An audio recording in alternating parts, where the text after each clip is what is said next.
Hello. Hello. How are you? How are you? You look like that film. I do. What the what's it? The Unforgiven with Clint Eastwood. I was thinking Brokeback Mountain. You could be if you play your cards right. You How are you? Good weekend. Obviously went out, saw a lot. know what? I'll go so far as to say that yesterday was almost a completely perfect day. And how was it? How was it perfect for you? I did some work in the garden, Keep it clean. in the outdoors, under as nature had intended, Well, naked. in the sun. A little bit naked. North Manchester, you wouldn't get away with that down here. And it was great. Spent some time with the family, and yeah, it was actually yesterday was probably my number one best day of quarantine ever. So that's very good. That's what a wonderful, uplifting way to start the podcast. Well, I'm feeling, I'm deciding to be a little bit more upbeat because, I saw Boris come back this morning. That cheered me right up. In his welcome back address, and he wants people to keep going. And there's a sense at the moment, I don't know if you've got this, that we're through to the quarterfinals. So anybody that's alive right now, you've made it this far. Got through. Right? You made it through the great. But don't give up now, because if you want to get through the quarterfinals, semi-finals, and make it to the finals, well, you're going to have to keep your social distancing up. Yeah. So I feel like actually, although it's been a very, very sad few weeks for a lot of people in the country, for the rest of the people that are now here working together to try and get through this, all coming we are truly the lucky ones, aren't we? We are. Can I tell you, just to take it down notes as well, because I thought, allegedly, obviously, queen bees have got all that, haven't they? They have all these magical sort of royal jelly and that. So I bought this weekend. Can you see that? I bought organic pea pollen. No, not pea pollen. Bee pollen. I bought bee pollen, which I'll be honest isn't worth all that work. Those work. And had you bought it for its remarkable powers in restoring male virility? Yeah, like natural Viagra.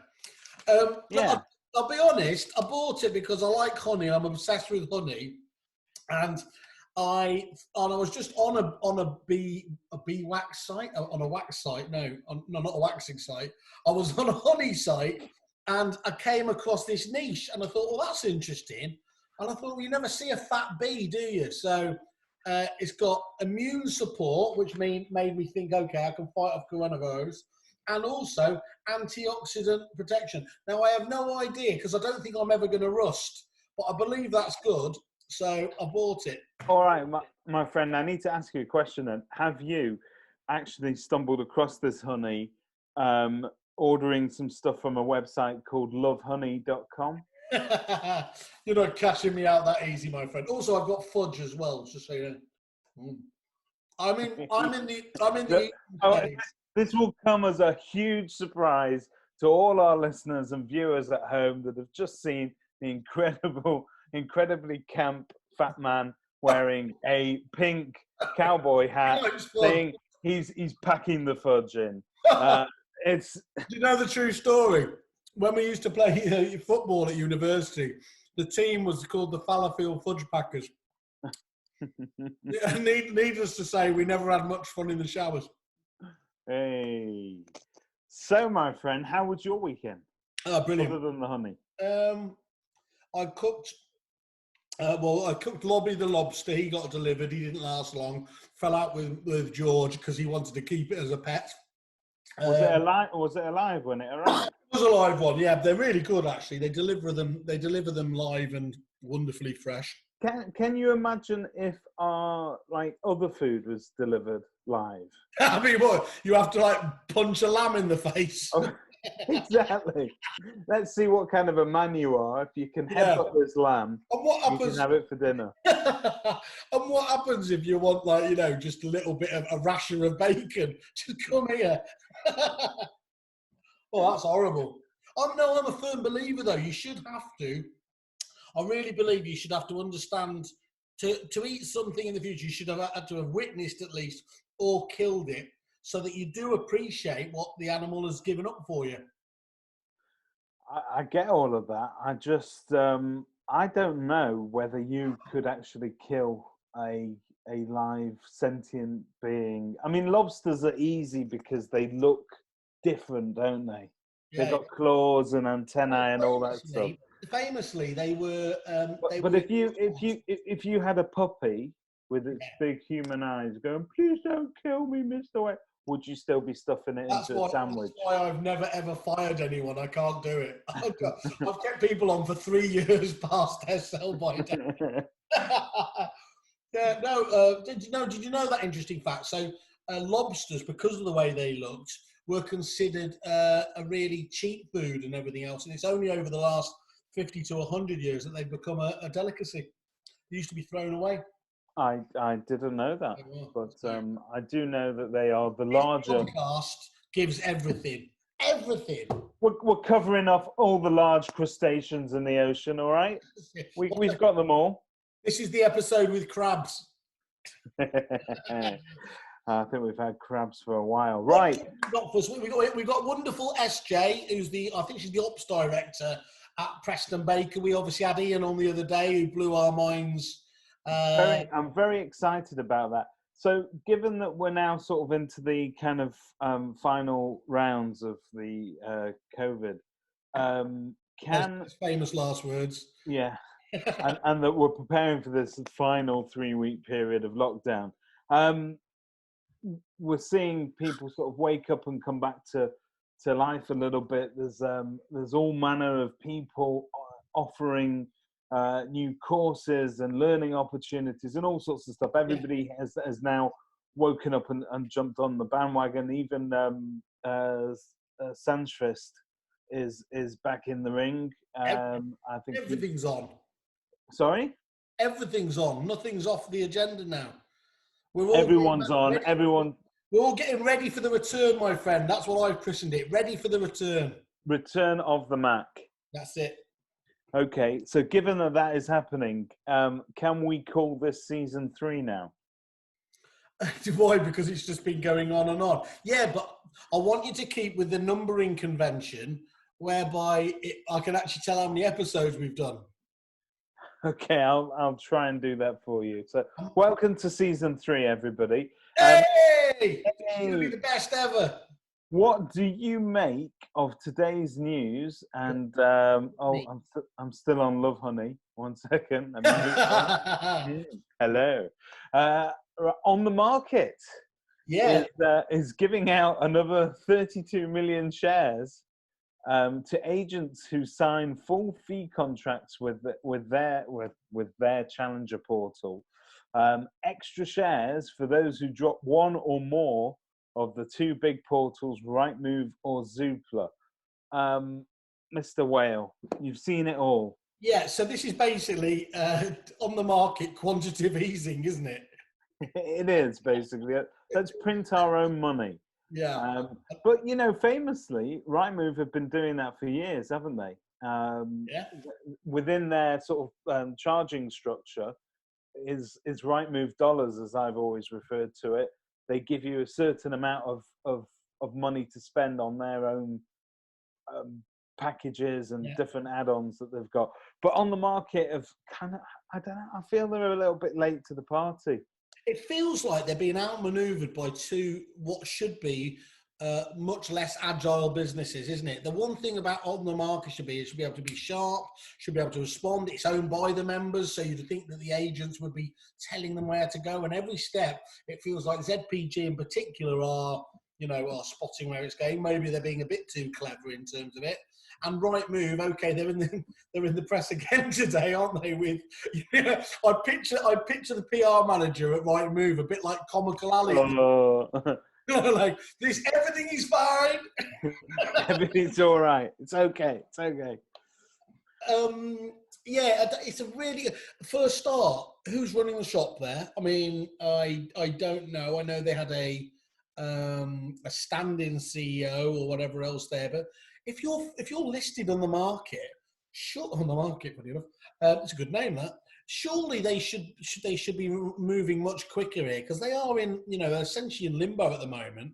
I actually think that I think everybody has misread this game, and it's been very fast paced and it's been changing, and everybody has been watching to see what the Say No to Rightmove factions and groups do, whether they unite, whether they didn't unite, and I think there's a fair amount of uniformity now. I think everybody feels that they're sort of in it together. Yeah. I think the issue here is that there is definitely a challenger portal emerging, and it does not seem to be on the market. So at the moment, the great white hype and the great hope seems to be Homesearch. Yeah. So I noticed this morning our friend Dean Gill seems to have migrated over to Homesearch as business development manager, which is interesting. Dean's a great lad, isn't he? And I mean, he knows his cookies.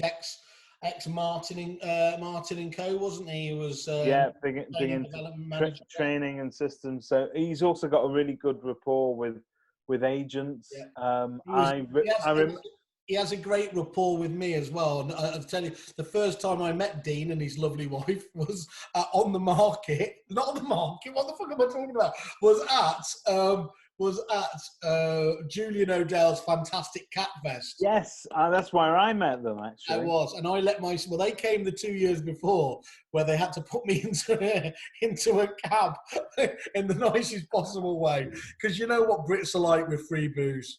Oh, and I know what you're like with free booze. Well, Julian is he's an exceptional host, and that is just a big shout out to Catfest. We're looking very much forward to that. We're sponsoring the bar as usual. It's the least. Actually, I say it's a free bar. It's not a free bar at all, is it? The drinks are on Whaley. Yeah, so well, Dean's great, and I think you're right. I think that the danger isn't it? Is for Sam and the team there. They're clearly exceptional techies and everything else. Got great vision. I really like the way. They get the empathy piece as well there, but they, that point about don't be the next, the great hype element there, isn't it? Don't allow people to big you up into something you're not, because if people are having aspirations that this is going to take down Rightmove in a year or two, they're only going to be disappointed and essentially, not give it its due credit and cause for what it's doing. I think you're 100% right, but I think at the moment, judging them on their, I was going to say manipulation, but that's not the right word.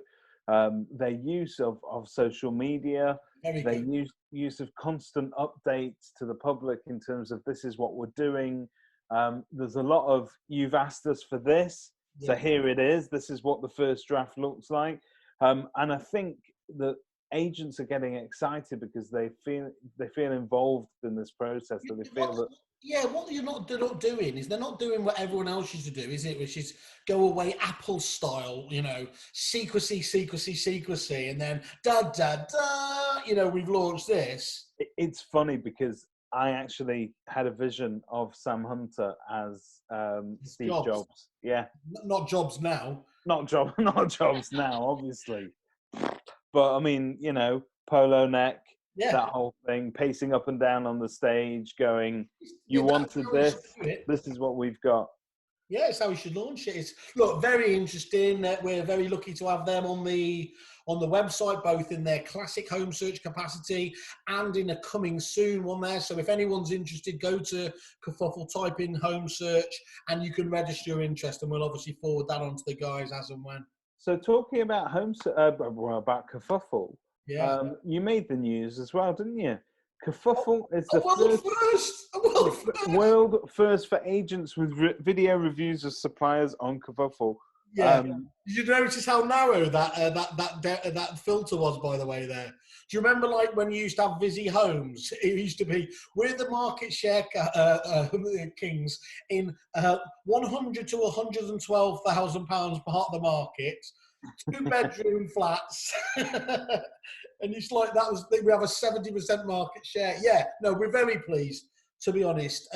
We've just got videos going live on review sites. So look, I think reviews have been fantastic. Still use normal review sites, but they haven't kept up with the trend, have they? So normal reviews are 60% shorter than they were 10 years ago.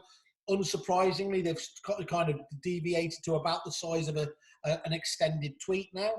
And people are, obviously, the reason that Google bought YouTube is they saw the way that things were going with video. And the one thing about review sites is people obviously, they love them, but they don't trust the validity. And look, is it possible you can get a fake review with somebody doing a video? Well, yeah. I think they always say that sincerity is the hardest thing to fake, isn't it? Yeah. So on a video, unless you're like really good at faking it, like me. Yeah. What, your wedding video? I'm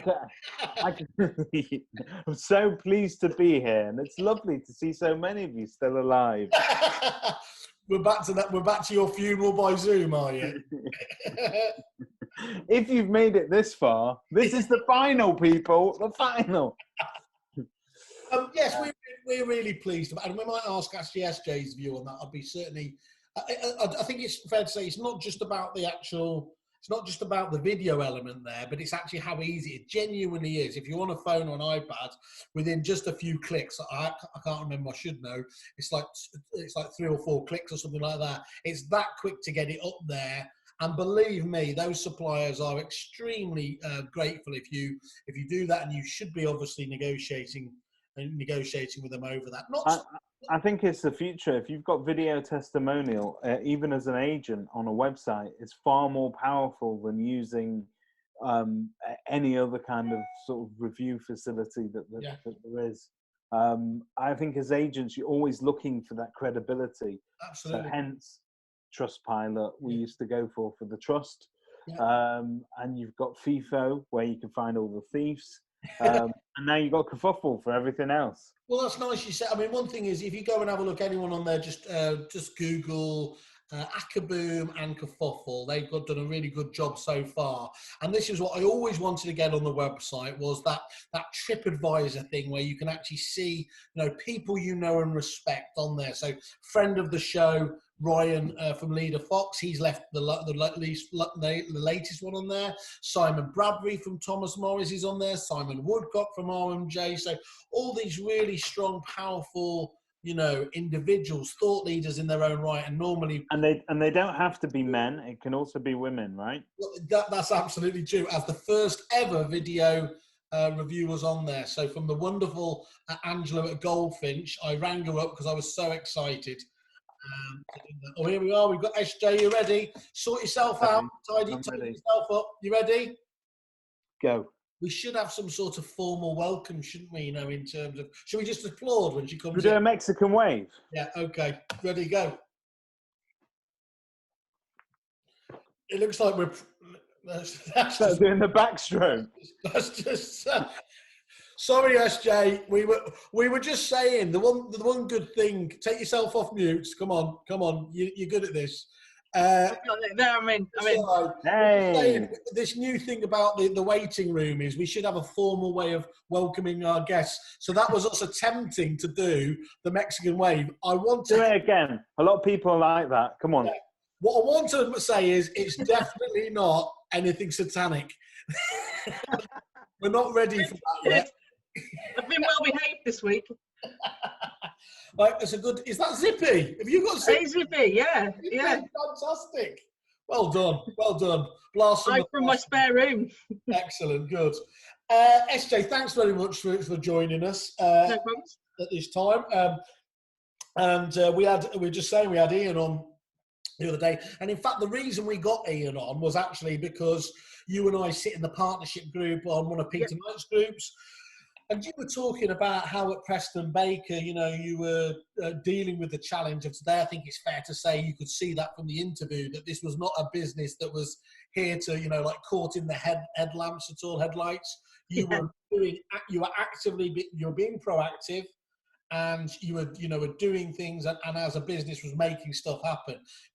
Ian knocked that out in spades in terms of talking about the financial services department.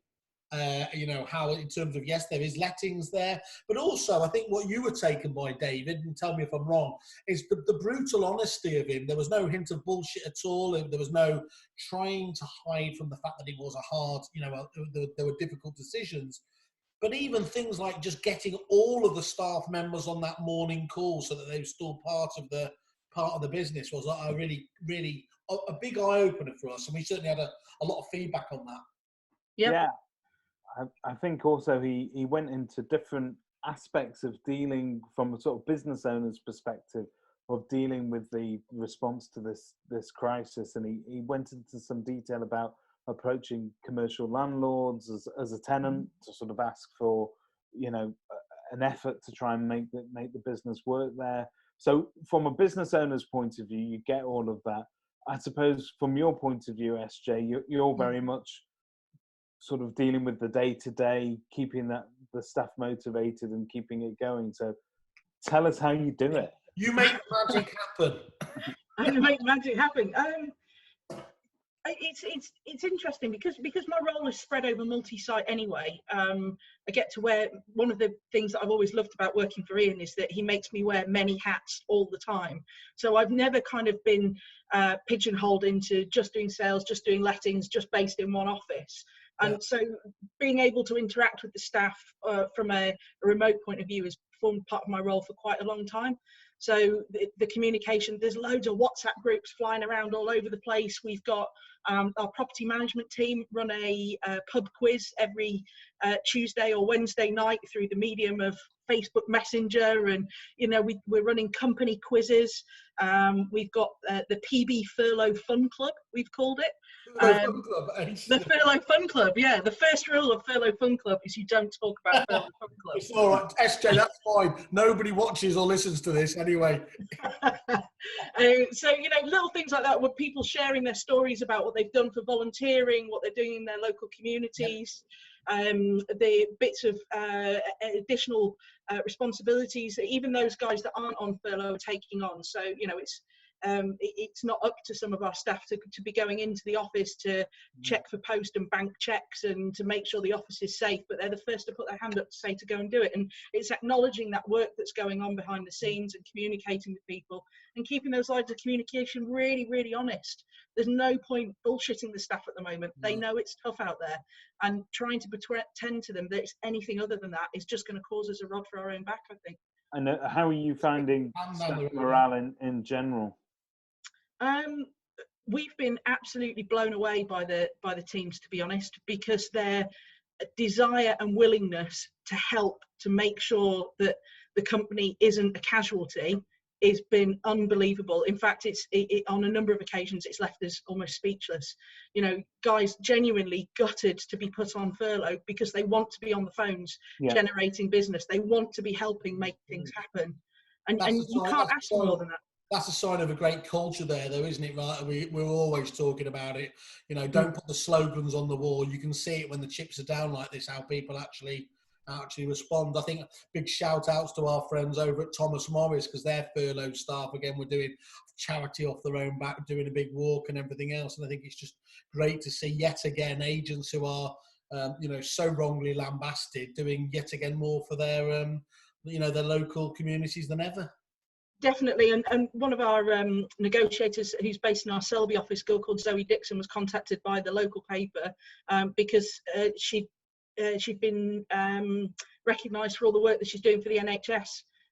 So she's on call for the NHS. She's been baking cakes and delivering them. She's been doing shopping for elderly neighbours, and you know she's really grabbed this one by the horns and gone straight. That's not part of the what's it, the Million Army or whatever. She's just done that for ourselves. So she is on. She's registered to be on call as a first responder. But there's a load of other stuff that she's just done off her own back as well, just because she wants to help the community and she can't help at work. So what can she do outside? Do you know what annoys me a little bit? And again, I shouldn't turn a pandemic into this being about me. Here we go. But watch this. It took me some thinking here. I registered for the NHS Army thing on the first night, got the approval back. I've never heard back from them. Now, I don't know whether they thought that, look, the nation's got enough on its hands with coronavirus, the Whaley virus is just too much. Without the bleached-haired, pink-haired monster helping them out. Yeah, No? do you think what are the, is it the honest truth behind all of that is that, yes, they were overwhelmed by the amount of people that pitched in. And just as all of those hospitals that they built that haven't been filled, we've not yet got to that point where we need thankfully, we're not quite there yet. Whether we'll even get to that level, and this is, I suppose you can see this in America when they're talking, Trump was going on about the hospitals that they helped to build that were woefully under capacity now because, they're lying there empty. These are great statistics to be able to boast about. If you get to this stage in a pandemic and you're not absolutely full. So I think you may well be called upon yet. I'm not sure anyone's going to stick a scalpel in your hand and go, right. Well, David, Mr. Johnson over there, go and have a go. Go on. David, we're only about 12 miles away from where Shipman works, so it's... SJ, do you have any great opinions on whether you should inject bleach into your arm or stick or even your hair? Yeah. Well, no comment on the hair front. Family and SJ come from the same school. I've danced with more bottles of bleach on my hair than anything, to be honest. But it amazes me. Not a big fan of bleach in the bloodstream. No, it amazes me what that man can come out with next. I sit in wonder and just think, goodness me, like he's just on another planet. He'll get back in, or at least it'll only be like 51-49, won't it? Another Brexit vote. There we go. What? The what? Hey, Simon, don't start. They're from Yorkshire. They take this Brexit lark seriously. They thought they were voting to leave the UK. Yexit. They've been trying to leave Britain for ages, haven't they? Yeah. You've never really accepted there was anything else apart from Yorkshire anyway, have you? God's own country. True. In fact, I've got a shirt that you could come from there. Can you see that? What they call nice, yeah. Chips and gravy. Chips and gravy, lad. Chips. Anyway, sorry, that's an aside. Right, so one of the things that was massively impressive, I think, we always go on about, obviously, at Kerfuffle, it's about being able to supplier management, save costs, and every agent clearly is doing that, and they're not exactly being, let's be honest, many haven't been particularly scientific about it. What I was struck by way that we were talking, you have been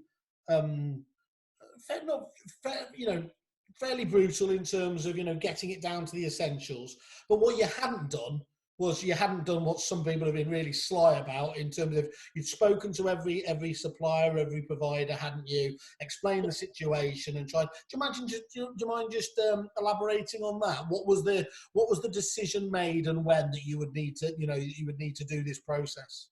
Well, I think it became quite clear really quickly when we started doing our, so we did 3 budgets. We did our best, worst and average case scenario as a result of COVID-19.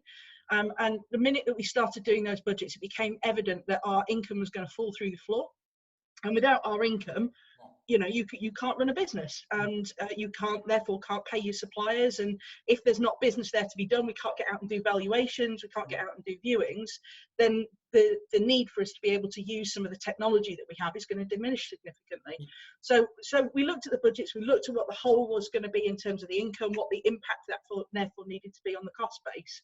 And then I literally went through 5,500 lines from an Excel spreadsheet, which was every cost that the business had incurred in the first 3 months of the year. And I grouped those costs by suppliers. Okay. And we spent a ridiculous amount on Amazon Prime deliveries, so that stopped. Oh, you mentioned this, yes. So talk us through. To be fair, you said a lot of it was necessary. It wasn't all zippy dolls. No, it's not all zippy dolls, but we run a lot of, we call them NegCon, ValCon. So we get our negotiators together once a month. We do training with them. We do telesales with them. We run some competitions. We feed them, and they're always themed. So those days in themselves have a cost to them, because we've got to buy the supplies, buy the kit, buy whatever prizes we might be giving away that day. So a lot of that sort of Amazon Prime spend was centered around that sort of stuff. So obviously that was going to go on hold immediately. And then we looked through our suppliers, and we looked at the ones that, okay, in a post-COVID world, who can't we do without? Who is going to help us win more business? Who are the true partners to the business? Who are the true partners? Yeah, who helps us win more business? Who helps us win business at better fees? Who helps us communicate our message in the most effective way? And those are the suppliers that we went to first. To say, look, it's not that we don't want to work with you guys. It's not that we don't want to be in partnership with you ananymar. But we simply, unless we do something now, we're not going to be in partnership with you, because we're not going to have a business at the end who of it. did you talk about in that list, SJ, that you deemed, because they're going to like a shout out? Who was good and responded in what you would say is in a proper way, that were okay? So Brian and Susanna at Akaboom were excellent. Were really responsive. It came back to us really quickly. Akaboom is a hugely important product for us when it comes to winning instructions for both sales and lettings. So that was a product that we didn't want to compromise on. We did some great work with Katie Billany from 20EA. Yeah, yes, I know the data and the data ones, aren't they? Yeah, that's right. Yeah. So we'd made the decision shortly before to switch from Spectre, who I know have also done some great deals. Heather and the team there, and I've done some great work from stuff I've seen and heard. And it was a difficult decision to move away from Spectre, but it was to do with integrations with software, etc. So, but 20EA have been brilliant with the work that we've done with them. Steve Sanashi at Metropix was fantastic as well. So he was really good. These are across the whole gamut of, they're not just, as you said, it's not just the pure tech guys, is it? It's floor plans and everything. Yeah, exactly. And so we went to these suppliers and said, look, I guess one of the things is I've been fortunate enough, I've worn a supplier hat.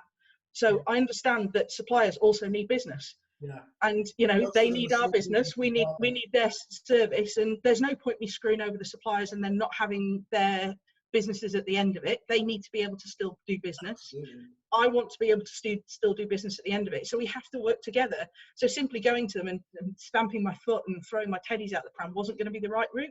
But being honest and fair and saying, look, this is where I'm at. This is what I need. What can you do to help me? Yeah.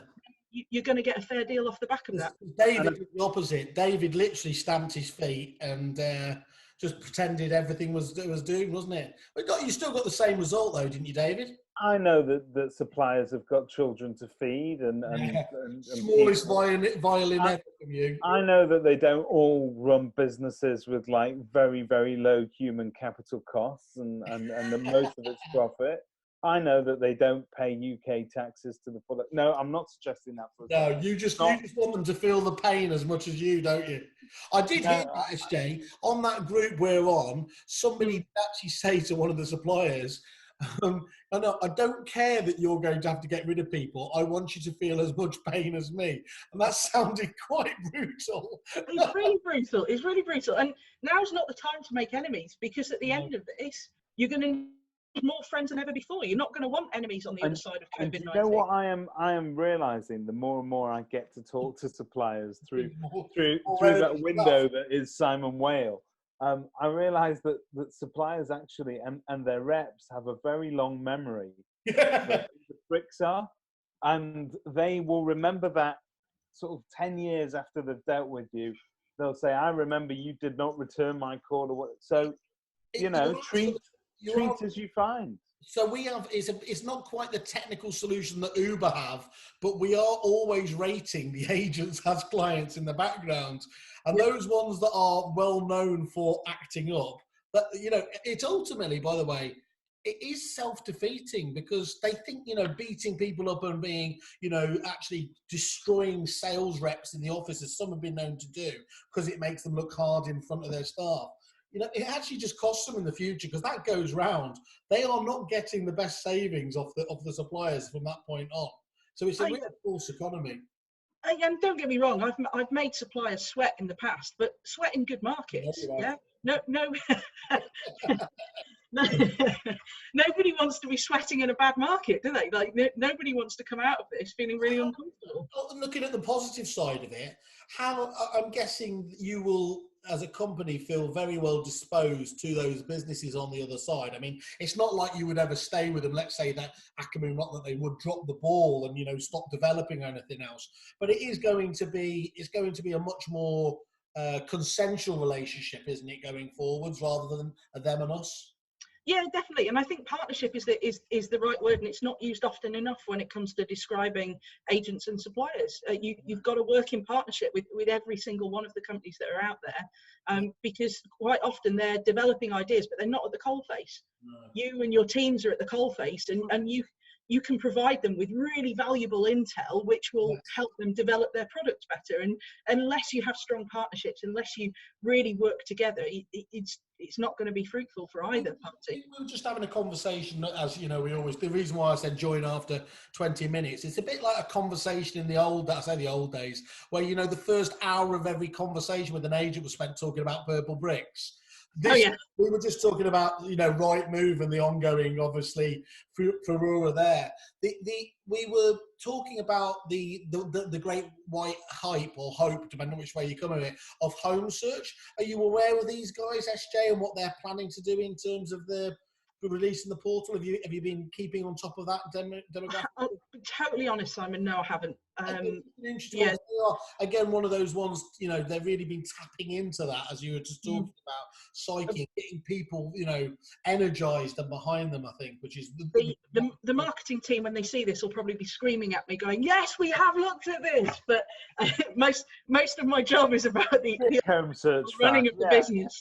So give me an admin team, give me a property management team, give me a sales team, a lettings team. I'm on it. Give me marketing. I might look slightly blank, I'll be honest.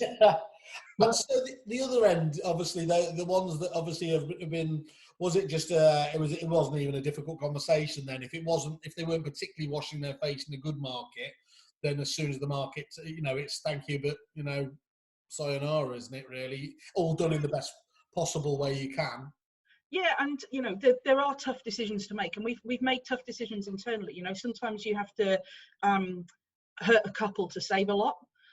So not to sound like I'm throwing lambs out to the slaughter, but sometimes you have to make sacrifices in order to save the greater good. And we want to make sure that every pound that we have, every penny that we have post COVID is spent in the best possible way to make the business successful. So you're saying that you've had those individuals removed from the WhatsApp groups? Do you tell them before you remove them, or you just delete them? I'm not an admin of any WhatsApp group for fear of me doing something just like that, David, I'll be honest. Can you have too many groups, WhatsApp groups? No, you can't. Well, you've just opened yourself up there for a load more, haven't you? Yeah, okay, I'm sure my phone will go crazy. I don't know if you saw my post recently. I am prone to a Ratner every single day, which is why it doesn't take me down. But that Trello tool, which is fantastic in terms of sort of task management. Yeah. I went in there to upload an image to get across to a particular client, the email template that I was looking, and there's a really helpful, quick shortcut in Trello. It says, use last photo. I did use last photo, but unbeknownst to me, a WhatsApp group had synced one of the images, a GIF, in the time that I went into it and uploaded my image. And let's just say that coffin group was sent across to the client. He was like, I don't really see how this is going to revolutionise our... So anyway, yeah. Auto save on your WhatsApp images, Simon. It will save you many an embarrassing moment. No, I do need to tune. At least it wasn't Barry, was it? It was. Was it Barry? It was Barry. I'm worried that you know his name quite so well. Anyway, SJ, which do you think are the suppliers that are of interest, going forward, actually, that you're not using at the moment? Which ones have you got your eyes on that would particularly, will probably have a place to play, a place in the new market when it returns? I think, so one of the things we've always been heavily focused on at Preston Baker is data. And the way that we harvest, the way that we use data, and the way that we make sure that that data feeds us in the future. And so I think companies that can provide you with data, particularly if the market tightens. So if what they're forecasting is true, that we'll see some contraction within the market, we'll see some readjustment in terms of pricing, then instructions are going to become even more difficult to get hold of. And I think that readjustment will happen in both sales and lettings. Okay. I think it will happen because usually you see the seesaw, don't you? Sales goes down, lettings goes up. I think we'll see a little bit of an adjustment in lettings downwards because it had been on an upward trajectory for quite some time. Right. So I think we'll see a little bit. Who knows? We've all got crystal balls on this. No one knows if it's going to be true. So those companies that help you manage data, that help you win instructions, I think are going to be critical. And in particular, those partners that are prepared to integrate with your CRM systems. Okay. So I think the integration, everybody has proved now, as a result of working from home, that technology is more powerful than we've ever given it credit for. Whether it be to do virtual viewings, virtual valuations, Zoom meetings, interaction with colleagues, with clients alike, technology has become so critical to being able to have some continuity to the business. And so any companies which allow that to then be integrated within your CRM systems are going to give you the edge, I think. That's fantastic. Simon has long spoken about this era of, I think you call it PropTech 3.0. Ragnarok. It's Ragnarok. Ragnarok. Where you get to the stage where sort of PropTech companies, rather than, I think before we maybe saw them as vultures, they'd realised that the oxygen that agents needed was instruction winning material. So basically any kind of product that was focused on allowing an agent to leverage over perhaps another agent locally in terms of competition or anything like that. But I think that, listening to what you've said and listening to perhaps what Simon said earlier, you'll see a sort of an evolution to perhaps a more understanding I'm going to use the word interactive relationship between suppliers and the agents. And I think when your marketing department do call you tonight and say, hey, Homesearch are the best thing since sliced bread, I think one of the things that they're doing particularly well at the moment is they're listening to what the agents want, and they're promising them that. I don't know whether they can deliver, only time will tell.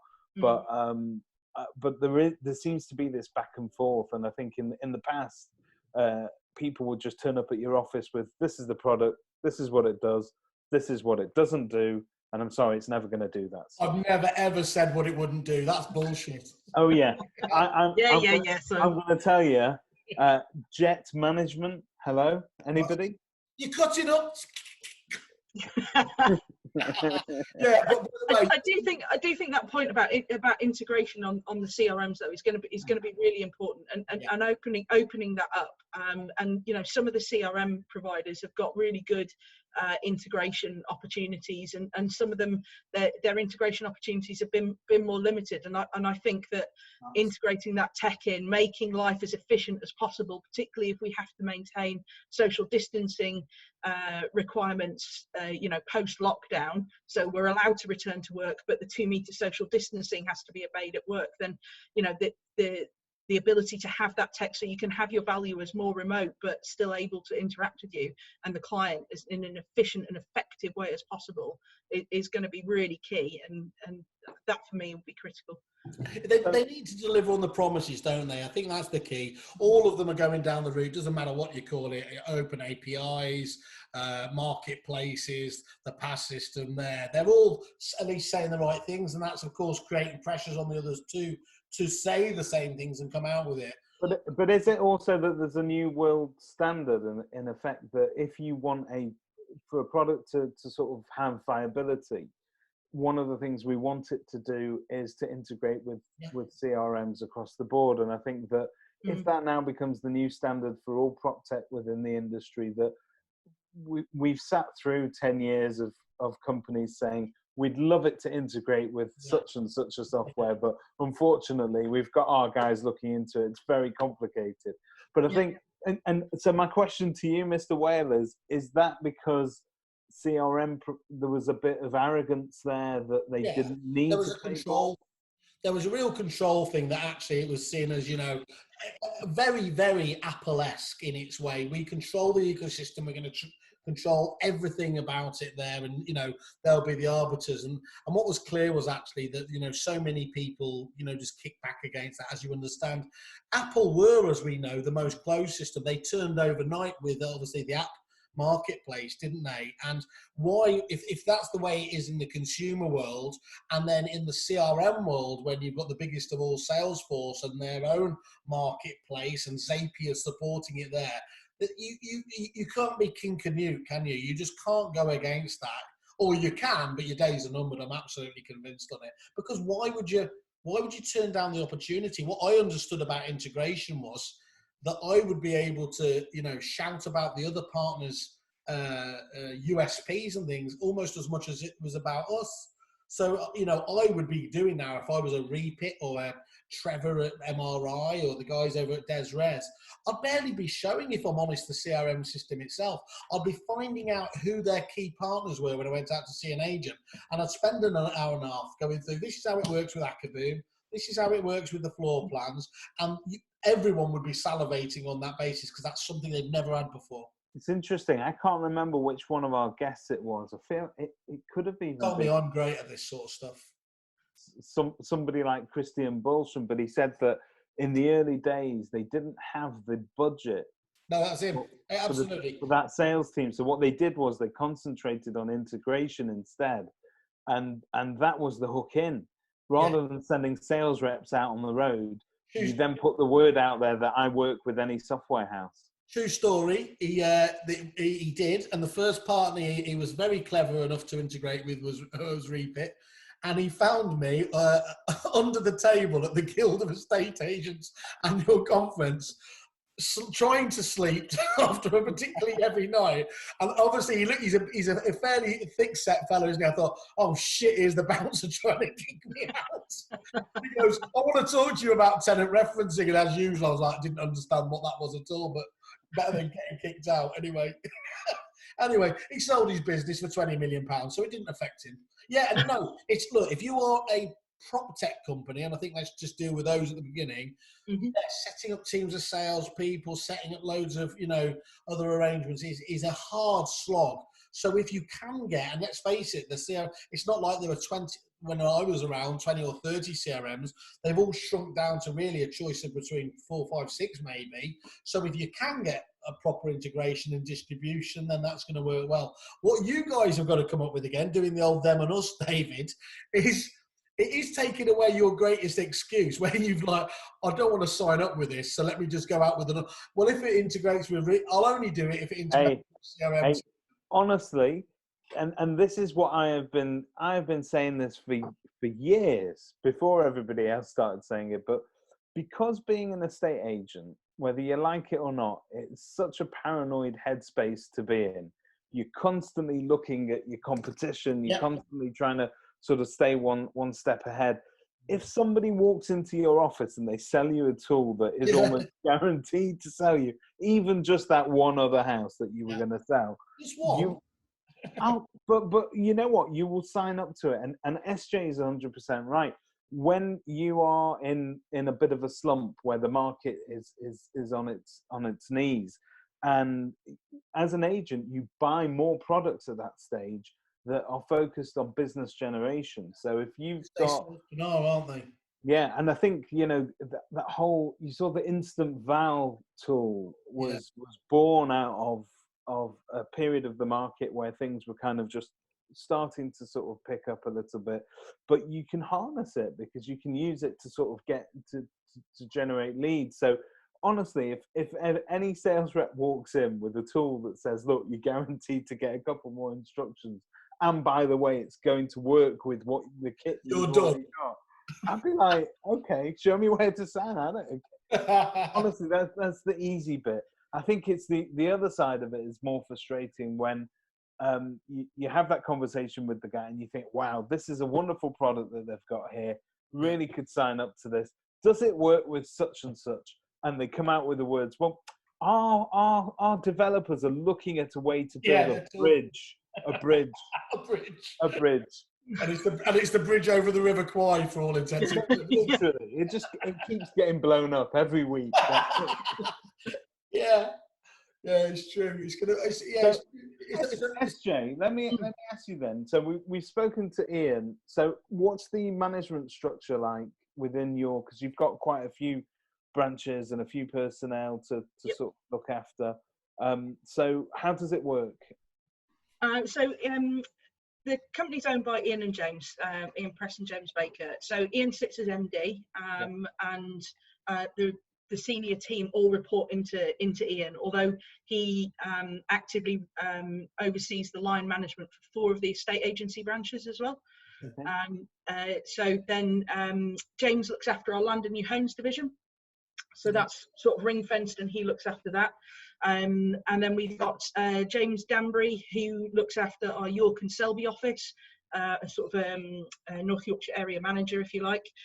There are 2 most successful branches. There are 2 oldest branches, but there are 2 most successful branches. So he has a fairly big remit on his hands there. We have Claire Preston, so that's Ian's wife. She looks after our financial services and insurance business, so mortgages and protection. She looks after that. We have Zoe Johnson, who's our talent acquisition manager. So her job sits around, not that sort of talent, Simon. I was going to say, I haven't had the call yet. Right, so her job sits around recruitment and HR. And he's obviously working through that list alphabetically. W's all the way at the bottom. That's it. It's like the NHS. This is why I haven't been picked. I'm going to change my name to Aardvark Whale. It's W, it's still at the bottom.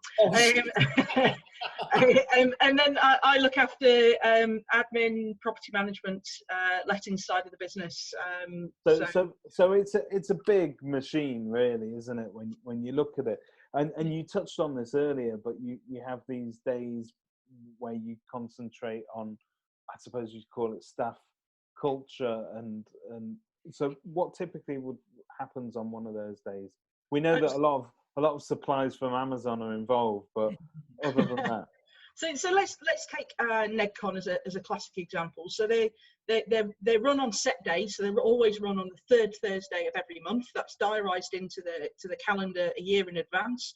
We don't authorise leave unless it's particularly special leave that somebody's taking. So we get all of the negotiators in one place at one time. We get them up to our HQ over in Leeds, and we run training with them. So the first sort of hour or so to maybe 2 hours of the day, we pick our pitch du jour, if you like. So we talk about what objections people are having, what particular pitch that we think might work with them. We do some role play around that. We do some context around it. We train, we develop them, we give them some information. The days are always themed. So Halloween, St. Patrick's Day, Valentine's Day, all of those themes have appeared.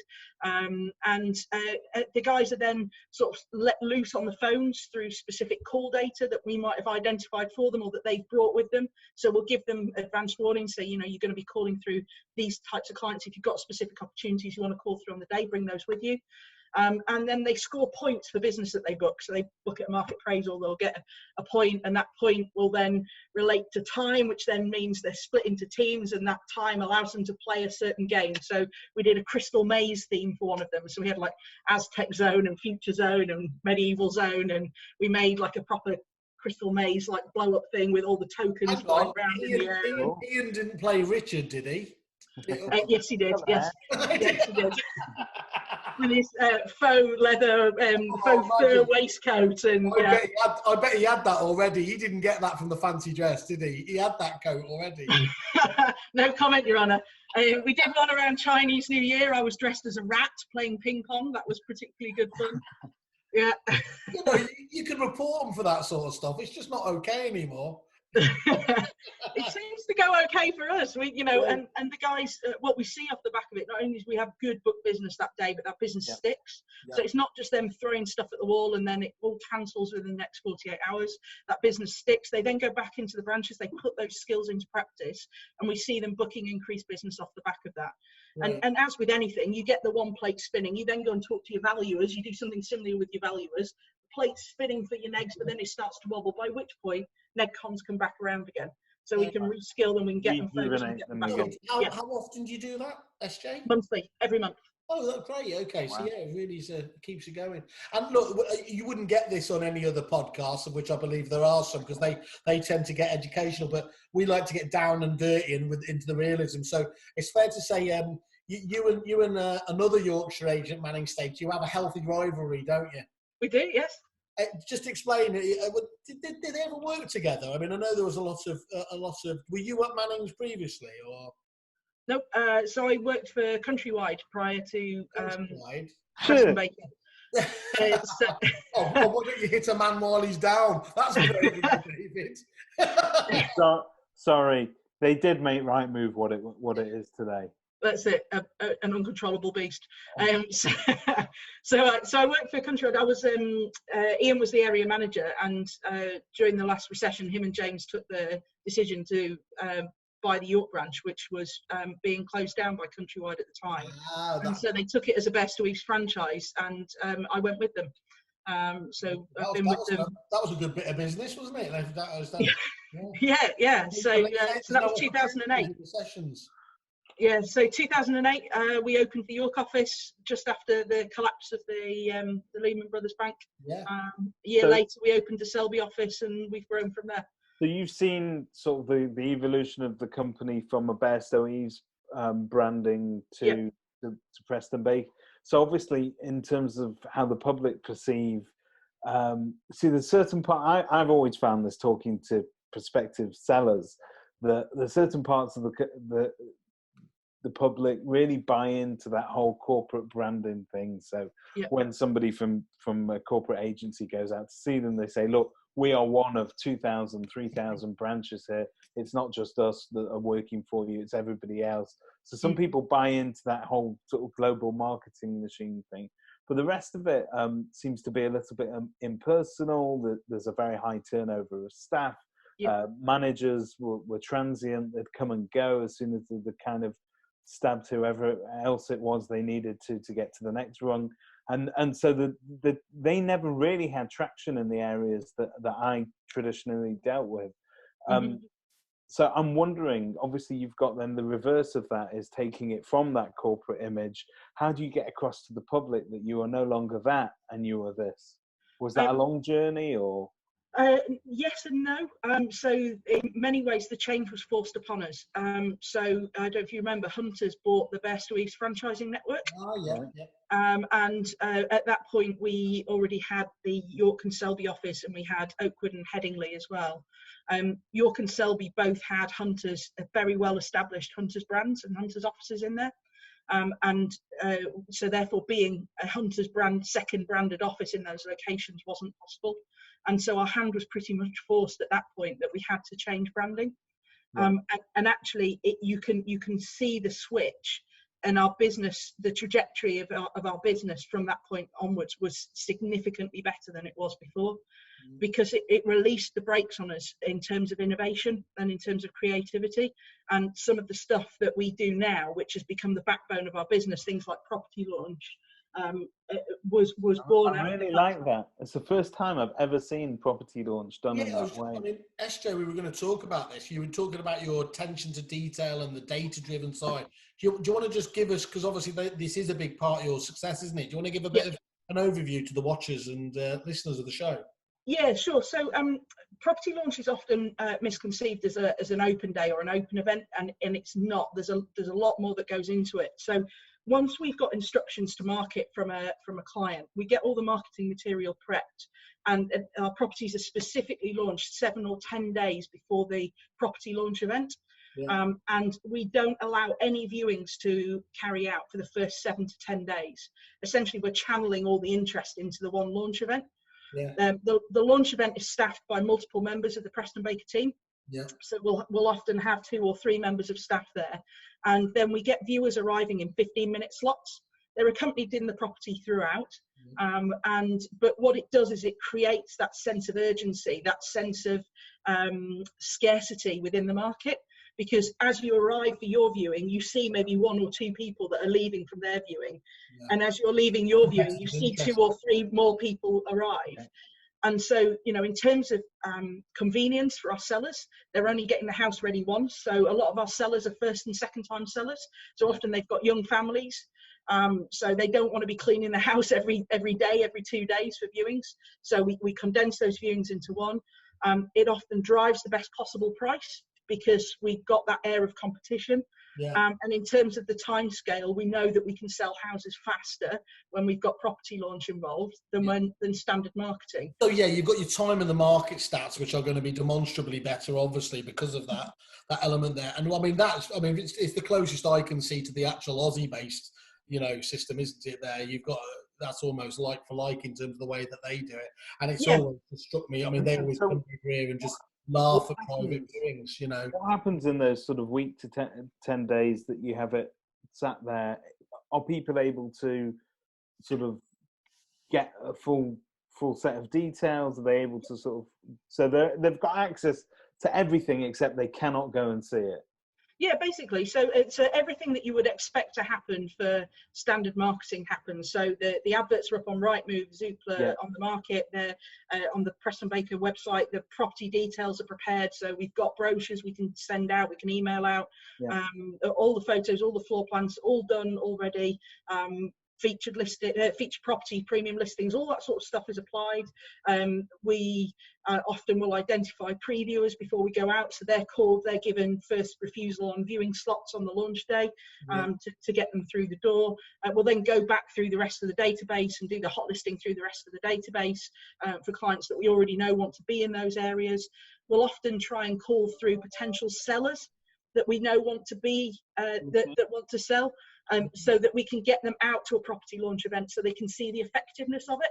Of how you do it, of how we do it, so that when we're talking to them about how effective their potential launch could be, they know that we're not just, you know, spinning them a yarn and trying to, you know. I know. Are we talking champagne and canapes? Are there? We're from Yorkshire. We don't have the budget for champagne and canapes. Betty's tea room. Our average fee is significantly less than that in the south, but no, actually, you know, that's what I've got here. Farrah's Harrogate fudge. So you missed the fudge section. It's amazing what you can get off the back of a lorry these days. So no, not champagne, but there's, you know, we put flags out, and you know, to say that the launch event is today. There's welcome mats. We encourage clients to take off their shoes. If they can't or won't take off their shoes, they're given shoe covers to walk around the house in. We have colouring flags for kids, so, you know, with crayons in, so that, you know, they can take those away and wave them around with, or, you know, colour them in. But frankly, some adults. Yes. Some adults as well, Simon, yes. You can have a colour in within the lines, Simon.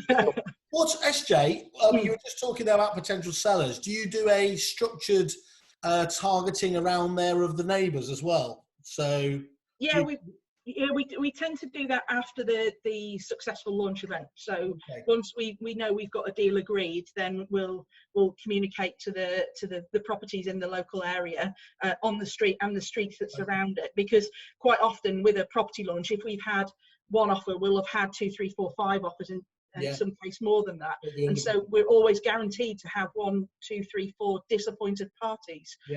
And so that's one of the follow-up activities that we'll do. First and foremost, we'll try and get hold of those people we already have contact details for on the phone, and then once we've tried them on the phone, because we can do deals there and then if we've got them on the phone, if we write to them, we're hoping that it's going to get there in time, that they read it, that the call to action is strong enough. I think, you know, the power of the spoken word is far better than the power of the written word in these circumstances. And that sort of 7 to 10 days time lag, I suppose, gives your financial services guys time to talk to prospective buyers as well, people to sort of go through sort of second options on mortgages if they've already spoken to their own bank. maybe they'll try it with you guys as well. So that's interesting. Yeah. Yeah, we try and encourage as many of the buyers as possible to pre-qualify before going to the launch event, so that we can get the speed on decision making on the offer. Some clients won't; they'll just send us in the AIP. But all of our vendors sign that they want Preston Baker Financial Services to qualify any offer that comes forward anyway. So whether or not that's a physical face-to-face appointment or that's approval of an API that's sent in, then we can make sure that the I's are dotted and T's are crossed in terms of the finances. Fantastic. SJ, that's fantastic. Thank you for before we let you go, we've got a new question that we're asking everybody. Oh, this is the market. Yeah. Sorry. Well, yes, because I can't stand Clarkson and Top Gear in general, so I don't know why we did it. But we're trying to gauge on my little board behind here. We're asking you to be Nostradamus of the property sector. When is the market returning? And it's within 20% of normal transaction levels. We're looking 18 We need a month and a year. I need a month and a year. Okay, let me do some quick maths. I think we're probably looking at the first quarter of 2022. I need a month, SJ. The rules are quite clear. Come on. You're the detail person here. January 2022. January 2022. Oh, okay. That's the longest out we've seen. Okay. Well, let me just make a note next to that. It's worth it, though, for these sort of side belly shots we get.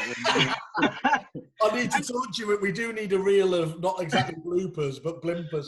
And I'd always rather be overcautious. So I'd always rather assume that we've got to wait longer for those transaction levels to return to normal than assume it's going to come back quicker and then find that my budget's are way out and I'm not going to do the business I thought. If I go overcautious on my budgets and I over deliver on them, then I'm rubbing my hands together, right?